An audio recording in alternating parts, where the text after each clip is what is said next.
Hello everyone, and welcome to a new episode of LostinTranslationmon. This time we're covering Digimon Ghost Game Episode 3, Scribbles. I'm May, and unfortunately Quinn and Chloe are unable to join us, but I was able to be joined by a super cool friend of mine, Azu, who is also known as Blue. So Azu, please tell us a bit about yourself, why people in the community might know you, and any projects you're currently working on.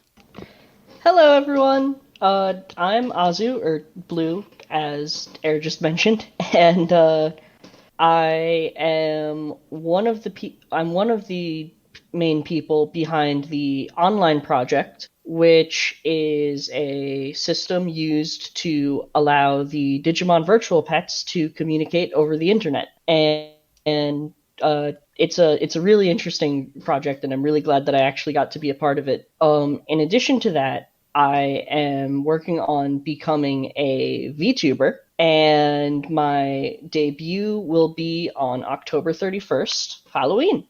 Yay! Which is, as of recording this, a week, but as of, releasing this, 6 days. So very soon. Yeah. And I'm really excited for it. I made everything more or less myself, except for the music, which I can proudly say was done by our friend Red Ranger, who Yay. also worked on the background music for the Digimon fan project known as World, which I also helped with. Yay, and Air also helped with. Yes, I also helped, and World is super good. It's kind of like an RPG where you can, using the Digimon Online tech that Blue just mentioned, you can put your Digimon in this RPG and walk around, and it's pretty cool, because, you get to hang out with the Digimon that you got to raise. Yep, it's a really fun concept, and I'm really glad to have been able to been a part of that, as well as online as a whole. And to be here. And to be here. I can't believe it. I'm on LostinTranslationmon. Yeah, and it's really good, because I've been meaning to have, Blue on in some way at some point, because Blue is really cool. And Blue also likes Atmon, which is, I think, every time I have someone on the podcast, they like Atmon. It's like a kind of a rule. Yes, it's a requirement. You can't be on LostinTranslationmon if you don't like Atmon. No, absolutely not. I will not allow it. So speaking of which, what is your favourite season of Digimon? The ultimate question. So this is a very difficult one, but given who I'm here with and who I'm talking to right now, I have to say Frontier. Because that hurts me deep inside. Okay, I really do love Frontier in terms of world building, but I will not deny that there are many places that it needed to be executed better. Oh, the world building particularly, yeah. My two particular points I wish they had done better are Izumi/Zoe as a whole, and well, that was her role. That was basically her role as a whole. Yeah. That was a bad joke. I'm sorry. Just continue. Just ignore me. No, it was funny. It was funny. And the other thing is that the Transcendent Spirits should have been treated like Sentai Mecha, in that there were 3 pilots in each one. I get that. I just really wanted Ancient Arismon to show up when I was a kid, and I was kind of bummed that Ancient Arismon didn't end up showing up. I mean, that's true. All the Ancients should have been able to show up at least once. Mm-hmm. Well, 2 of them did in the movie. But we don't talk... That doesn't count. They're Greymon and Garurumon. Yeah, good point. The movie was, my favourite part of the Frontier, though. Okay, the movie was amazing. I loved it so much. Because it built on that world building, which I agree, Frontier did have great world building. It just did a lot of things that sort of killed it for me. Yeah. Petaldragon was great. I liked Petaldragon. Yeah. My actual favorite, it would have to be it was a 3-way tie. Now it's a 4-way tie between Tamers, because I just love Tamers as a series from before the creator went insane. I really love Frontier's world building and the concepts behind it and the designs that we never got to see in the show. Atmon, because it can do no wrong. And Ghost Game, because it follows in Atmon's footsteps of doing no wrong. Yeah, well, so far, 3 episodes in, and it's off to a good start, but things can go, pretty badly. Things could go colon. Yeah, I loved colon for, the first chunk, and there were bits of episodes here and there which I really liked, but then the rest of it was just oh no, this could be so much better. But anyway, so yeah, it's super good to have you on, especially it was fairly late-ish notice So we are very appreciative of Blue, and I will have all your things linked in the link dump so people can go and find you and tell you how great you are. I won't believe them, but thank you for clicking the buttons, everyone. Yay! Because buttons are the most important things to click in the entire of the entity. I was going to say the entire internet, and I just combined it and called it entity, which it just isn't even a word. So that's a thing. But anyway, so that's, I guess, addresses also the housekeeping and updates. Is that Blue is here, yay! Yay! And VTuber debut from Azu coming soon. 31st, which is, if you're listening to this in the far future, it was already happening, and you should go check that out, which will be in the link dump. So that's exciting. Yay! So, Excitement! Yep, And speaking excitement. of excitement, Ghost Game! Ghost Game! Excitement! So before we get into discussion, a quick synopsis of what happened in episode 3, just as a refresher. So red scribbles are appearing in people's selfies, and things start to happen to those parts of the bodies where the scribbles are appearing. Ruri has red scribbles over her photos too, and apparently things get worse and worse to that part of the body. Ruri says they should just delete the photo, and she does. But then the photo returns, and the body part that had scribbles over, which is her hands, start to disappear. Ruri investigates, but doesn't find anything, but she is thankfully contacted by Hiro, who tells her about Digimon. We learn that the scribbles are actually caused by Dracomon, and that a Digimon called Angoramon is following Ruri around because he likes listening to her play the piano. Hiro retrieves a Digivice from his house and gives it to Ruri so that Angoramon can materialise and defeat Dracomon. Dracomon surrenders his eyes and apologises, but it turns out that he has backup eyes, which is horrifying. Oh yeah, that was not a fun thing to see. No, but it was great. It was just very great. It was amazing. I loved it. Just a quick thing before we get into the thick of the podcast. I'm recording this a little bit after we recorded, and after finding that because we recorded in OBS, to sort of make it a little bit easier, it actually didn't record the entire episode. It did continue to say it was recording for the 2-hour recording, but it didn't actually record the whole time, and it got corrupted. So while I have this 2-hour long 20GB recording, I can't actually get it to play past the 30-minute mark. So while this was a fantastic recording, which I would have loved to shown everyone, I give you only 30 minutes of this fantastic recording. So in any case, enjoy as much as you can, and I'm sorry that it didn't seem to want to record the whole time. And hopefully we don't encounter this issue again. But these things happen, and I guess all I can say is just enjoy our thoughts in this 30-minute portion of the podcast. So sorry about that, but hopefully it doesn't happen again. Discussion time. So what were our highlights for this episode? Okay, so my first highlight, as usual, is a consistent highlight of Ghost Game, Gammamon. Yeah. Oh, that's everyone's favourite, is what I've noticed from the internet, is that, like, everyone kind of latched on to multiple Digimon in Atmon, but people are latching on to Gammamon and this show in general more than I've ever seen them latch on to a character in Digimon before, and that's great. Yeah, it really is. I think part of it is that we've got, like, the kind of Atmon style writing combined with Gammamon having had such a prominent role in the first 2 episodes on his own that, like, it's just we've had so much more time to grow attached to the characters so far. It's great. Yeah, and it's definitely taking its time. Like, it's episode 3 and we're only learning about another character and another Digimon now, which is really great because it gave us time to learn about Hiro and about Gammamon as characters. Yeah, and speaking of Hiro and Gammamon as characters, this episode cemented Hiro as one of my favorite Digimon protagonists ever. Because of the scene where he sends the message to, is it Ruri or is it Ruli? I've seen both. Yeah, I've seen both because I think it's the same as I know the Atmon official subs on Crunchyroll call Astra Asuratoro or something, and it's really weird, so I think it's canon via subtitles, but I'm going to keep on calling her Ruri, but Ruli would be also acceptable, but I'm just going to call her Ruri. Okay, because I think Ruri sounds better too. Initially I thought like Ruli was like the name of the account that she was using. Nah, that's But just the subtitles. yeah. My favorite Digimon anime protagonist ever, amateur cyber sleuth, Amanokawa Hero. Yeah. He is so proactive that you'll think someone is playing as him in a video game rather than being an actual anime protagonist.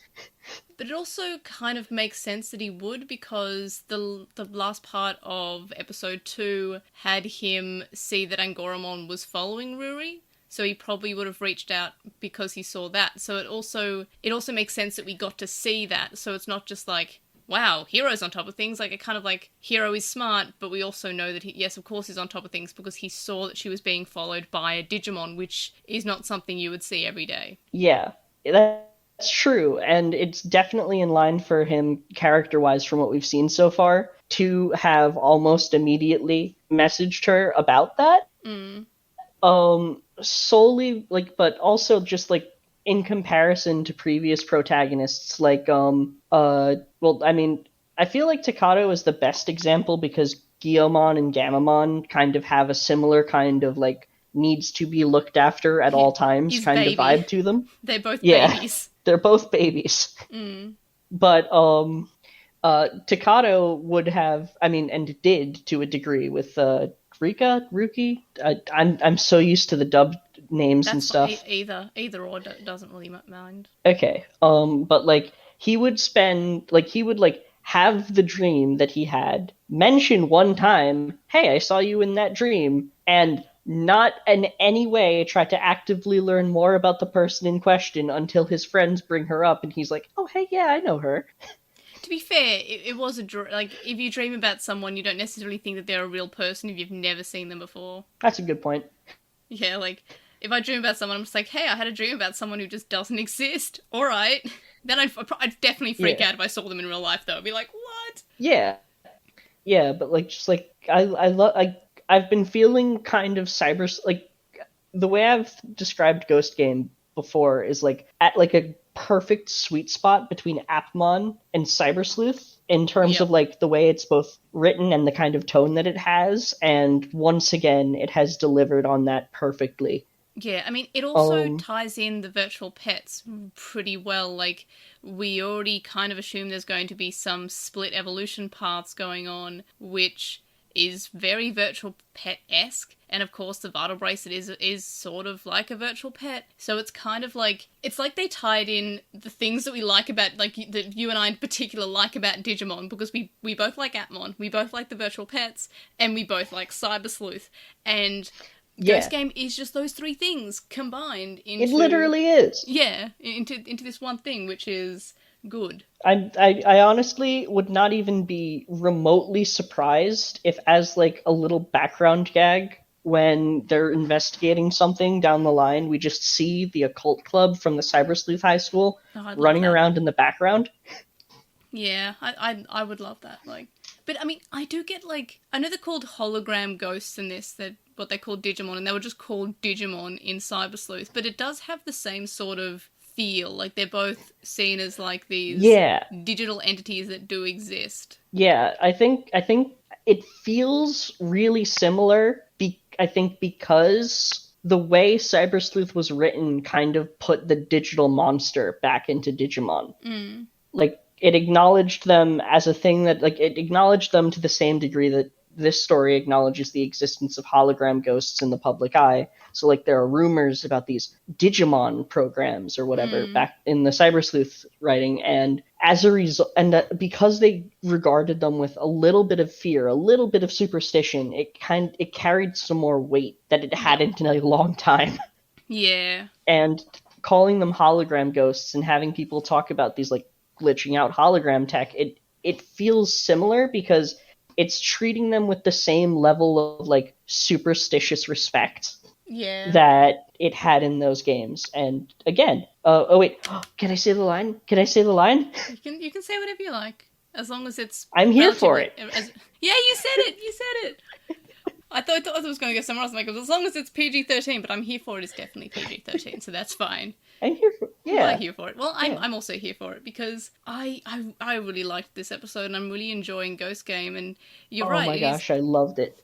I like how they are sort of taking that sort of thing, almost realistic take on what Digimon could be, rather than just Yeah. sort of vague, oh, they're just monsters on the internet. Like, it sort of makes them seem more possible, and I do like whenever Digimon does that because it makes it feel more realistic. I know I'm watching anime. I know it's not necessarily like a Digimon's not going to jump out of my screen or anything. Like, I know that's not going to happen, but it still makes I know it feel I know real. exactly what you mean because that's honestly the kind of vibe that got me into Digimon in the first place. Yeah.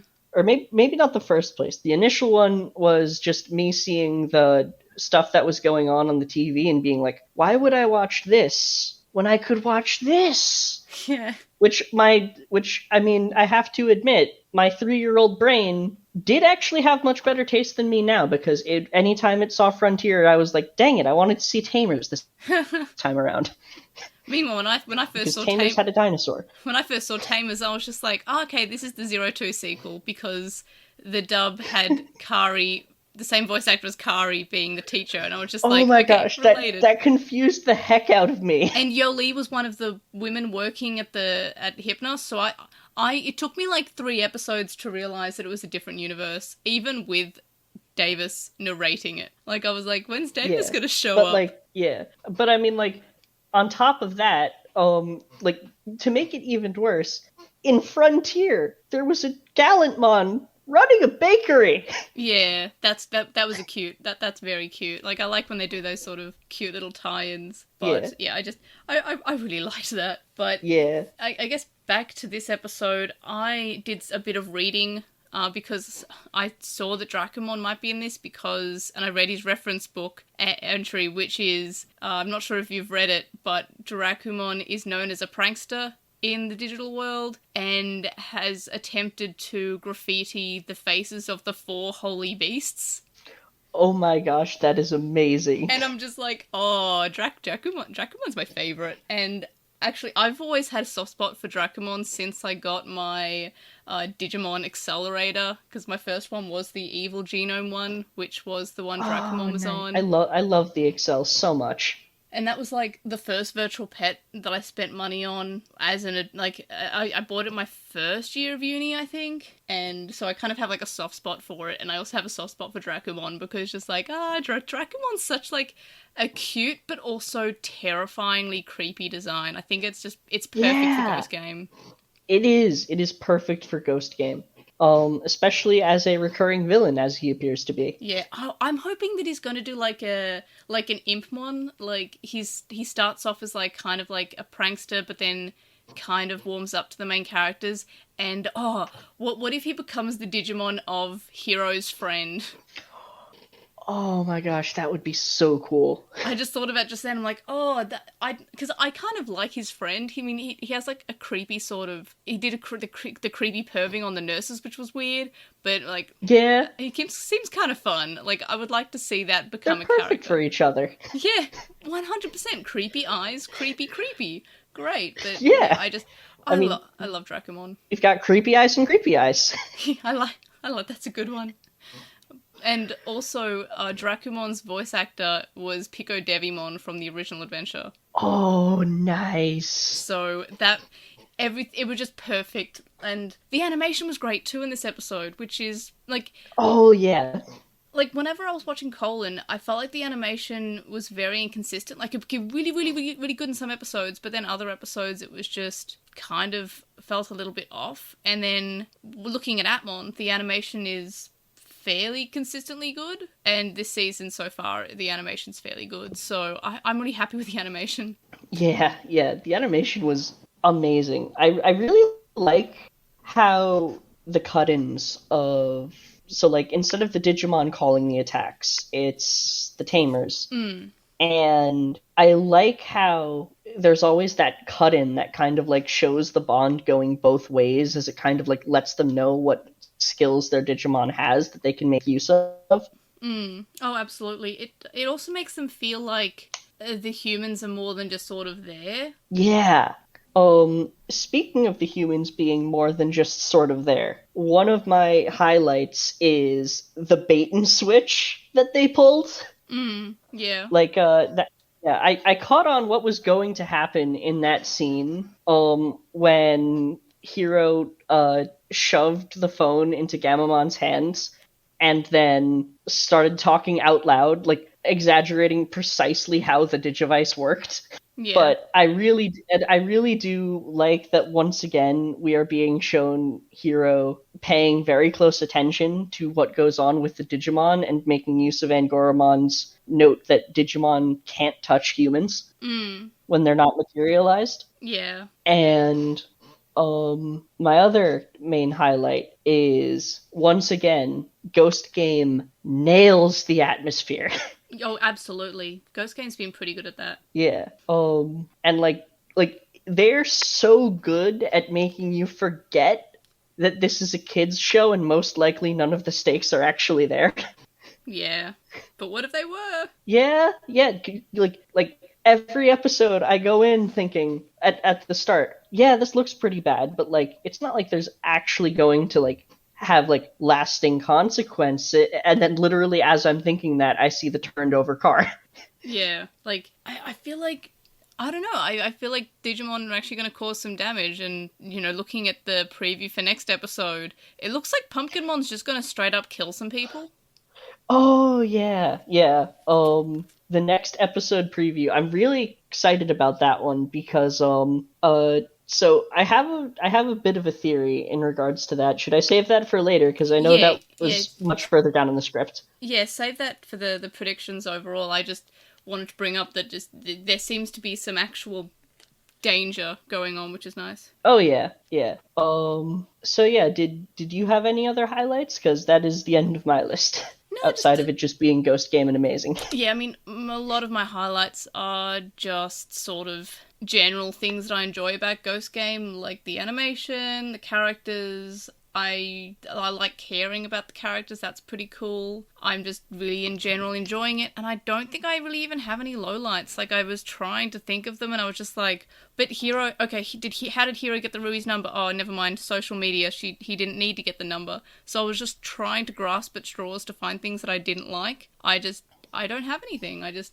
don't have any lowlights. Yeah. I have one lowlight. Oh yeah. It barely qualifies as one. Ruri kind of felt off. Like everything we'd seen from her so far made it seem like when she saw that, she was going to jump for joy and be thrilled at the fact that she actually had some evidence of supernatural activity. Yeah, I got that too. But again, like, if your hand starts to disappear, I feel like that is terrifying. Like, I feel absolutely, like especially right after you were playing the piano and like making use of that. Yeah. But yeah, I do get what you mean. Like, her character did feel a little. It felt kind of off, but not off in the sense that like it was out of character for her, but more so like that the stakes had put her into like a state of shock. Which that feel was good. Like it's that's realistic. Like, she can. It is real.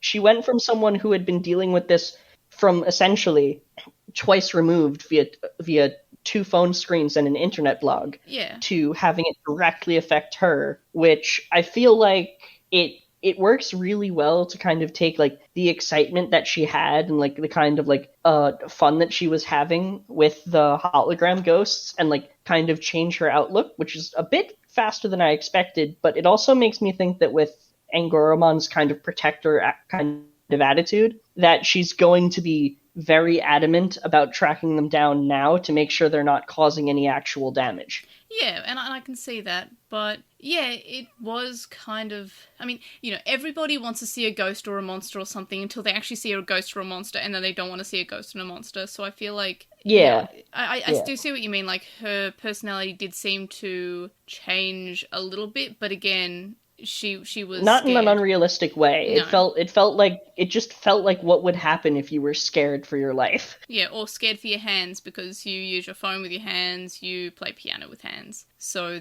that's yeah. And also they're not just sort of breaking, they're just disappearing. Like that would be just terrifying to see if a part of your body just started vanishing. Yeah. But I don't have any lowlights. One thing. Yeah. One thing that kind of reminded me of though. Yeah. That one scene where her hand, like when she like takes the glove off her hand and goes to touch the piano. Yeah. And it kind of like glitches into it. Yeah. It makes me wonder because like Ghost Game definitely seems like the kind of series that likes to throw things into an episode way before they actually matter. And that's all we have on the recording. So that's kind of unfortunate. So in terms of the ratings that we gave, I gave it a 4 and Blue gave it a 6. My favourite character was Angoramon and Blue's favourite was Hero. So we obviously can't go over everything we spoke about for the remaining hour and a half of the podcast. Unfortunately, that's just lost to OBS eating our recording, or maybe it was Dracomon. Maybe Dracomon drew a red scribble over the podcast this week. But in any case, I'll read out the outro part now. So the link dump where you can find where to follow Blue is linked in the description. So is our Redbubble as per usual. You can contact us. You can email us at LostinTranslationmon@gmail.com, or you can comment on this episode or on our website LostinTranslationmon.com, or on this episode on YouTube. You can follow us at TranslationMon on Twitter, and you can follow us on LostinTranslationmon on Tumblr, Facebook, Instagram, and of course on YouTube. I'm at Digimon_Hero on TikTok, and you can chat with us on the LostinTranslationmon Discord server. And Blue's there too, so come say hi, and maybe you'll be able to find out what we spoke about for those lost hour and a half of our lives. So we'd appreciate if you review us on Apple Podcast, Stitcher, or any podcast catcher that you use, and if I find the review, I'll read it out. If not, let me know, give me a poke, and I'll give it a read. You can also donate to our Patreon, and that's linked in the description, from as little as $1 a month, and that gets you access to the Patreon-only areas of our Discord server, but there are higher levels, more rewards, edited and early episodes, and more. And of course, thank you to our current supporters on Patreon: Joe, Stephen Reeves, who's Wild64 an archive of our own, Kadawashi, Chisai, who can follow on Twitter at Chisai236, Neoboo, who says you should follow Chisai on Twitter at Chisai236, Carl, Lismet, who is Electmon on Tumblr, Nicholas, Sam, Emery from Gone Will Hunting, a Hunter Hunter Rewatch podcast, Magnus, Lucas, Jason105, Patrick, Jason, Grey Tanuki, Jay David, and Shelby. And of course, you can make a one donation on PayPal, which can be found in the description. It's paypal.me/edgemon. And of course, you can also donate to me on my Ko-fi account, ko-fi.com/airdra. I'll probably try to poke life back into that corrupted recording, because it is there, sitting there, being a very large file, so there's some content there. So I'm going to try and bring it to life, but if you are listening to this recording, that means that I have not brought life back to that recording, so which will be very sad.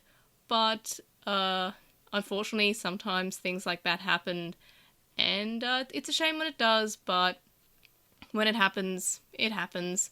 So in any case, thanks for listening to this very short podcast recording. I'm sorry if you could not listen to the whole one, because it actually was probably one of my favourite recordings of all time. We had a lot of fun, but unfortunately, sometimes things end up like this, and it can't be helped. So I guess we will hope for the best next time. So I will see you on the next one. Oh, and I should probably point out, the episode 4 title is The Doll's Manor, and it's a Halloween trick-or-treating one. So that could be cool. Maybe Pumpkinmon is getting revenge on his fallen brethren. But, okay, now I can wrap up. So I will see you on the next one. Bye!